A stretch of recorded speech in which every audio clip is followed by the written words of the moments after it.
এই জীবন দেওয়া মানুষগুলো আমরা এতদিন কোথায় ছিলাম? আমরা তো গুলির সামনে দাঁড়াতে পারি নাই, দাঁড়িয়েছে তো আমাদের ছাত্র তরুণ যুব সমাজরা। তারা যদি এখন বলে যে সংস্কার লাগবে, তারা যদি এখন বলে যে আমাদের জাতীয় সরকার নির্বাচনের আগে আমাদের স্থানীয় নির্বাচন দিতে হবে, তাহলে তো সেটি বিবেচনায় নেওয়া প্রয়োজন, তাদের সাথে কথা বলা প্রয়োজন। তার আগে আমরা জীবন দেওয়ার জন্য রাস্তায় নেমে যাওয়ার সিদ্ধান্ত তো এই ছাত্র রক্ত শহীদ আহত বন্ধুত্বের সাথে বেইমানি করার সামিল।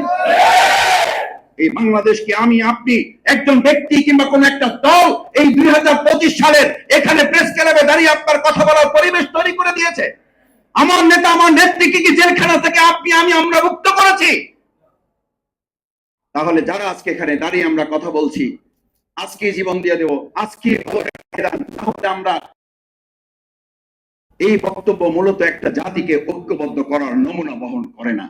বাংলাদেশ জামাত ইসলামী আজকের এই সেমিনার থেকে ভাষা আন্দোলনে যেমন আমরা ঐক্যবদ্ধ ছিলাম, আমরা আমাদের দেশ স্বাধীনের জন্য যেমন ঐক্যবদ্ধ ছিলাম, আমরা 2024-এ যেমন দল